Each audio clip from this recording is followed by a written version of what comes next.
Assalamualaikum and good morning everyone. My name is Muhammad Akil Hisham bin Hisham and this is my presentation for the subject EPE447. Look 7 minutes ahead. What will you be doing? Eating lunch? Taking notes? We aren't just talking about the future, we're talking about the language we use to plan it, predict it, and schedule it. Today we are diving into the future simples and the future progressive tenses. The two keys to unlocking tomorrow's conversations.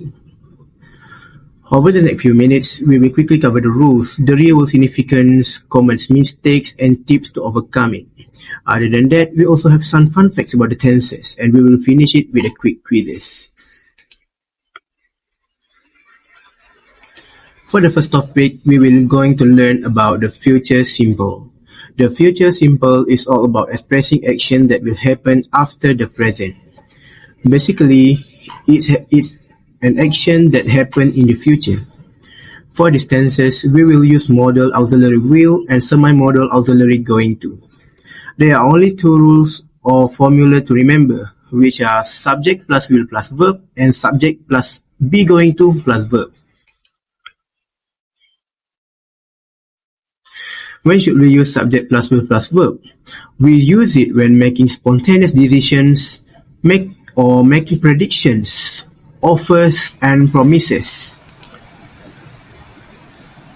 For example, it feels so cold in this room, so I will turn off the fan.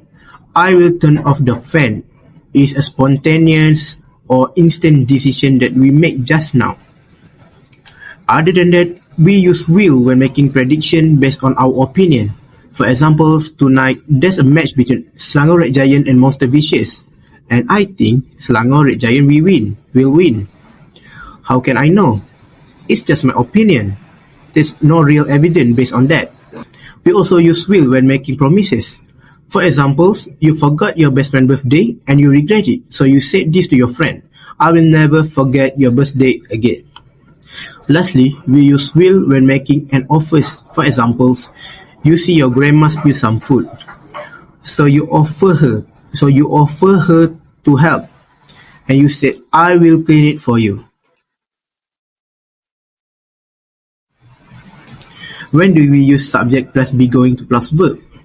Going to is used when we make pre-planned intentions or when we make prediction based on real evidence. For examples, your lecturer gives you an assignment and you say this to yourself: I'm going to submit my assignment on time. Basically, you're making a plan to submit your assignment on time.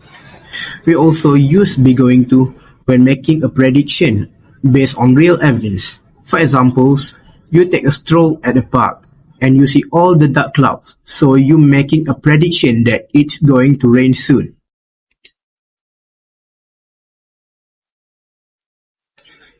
These are some common mistakes that people make when using future simples. They use the modal auxiliary will for an already planned actions. So instead of using will, you should use be going to if you already planned the actions. For examples, I will go to the zoo tomorrow. I bought the ticket last Friday. This sentence is wrong. Instead of that, we should use I am going to the zoo tomorrow. These are some fun facts about the modal auxiliary will. The word shall is the old and formal version of will, and mainly used with we and I. Although it's rarely used now, it still pops up in the legal documents and very formal questions like shall we begin?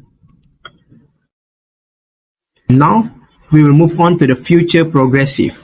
Future progressive in an action in a progress at a specific time in the future.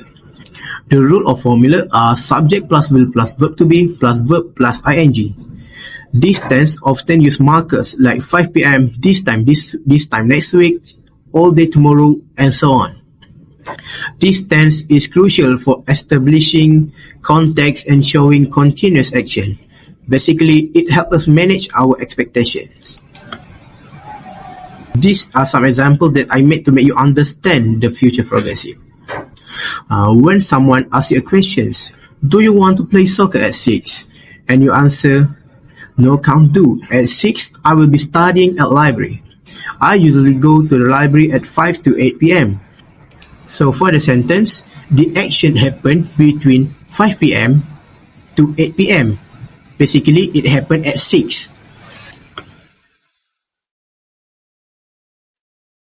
Okay, now let's move on to the common mistakes that people make when using future progressive and tips to overcome it. People often use future progressive when making simple predictions, like it will be raining tomorrow. Instead of using it will be raining, use it will rain tomorrow. Remember, only use future progressive when the action will be in progress at a certain time. Fun facts about the future progressive. The future progressive can be used to sound polite when asking about someone's plan. For example, will you be using the car tonight? Sounds more polite than will you use the car tonight? And now time for the quizzes. Grab a pen or just mentally note your answers for these questions. Now let's focus on questions 2. Next year, my family and I blank to Japan. This question is predetermined, big plan, which means it requires a planned intention. So the most suitable answer is B, which is are going to fly. Why not C? Because C is future progressive, which means it should have specific time. If you want to make it future progressive, the sentence will sound like this. At 3 p.m. tomorrow, my family and I will be flying to Japan. Easy, right? Now let's move on to question 4. At 9 p.m. tonight, I blank a movie. These questions have specific time, which is 9 p.m.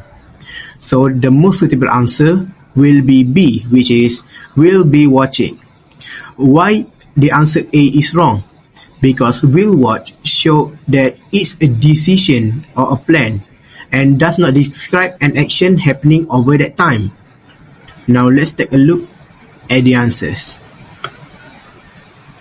Do you got all correct?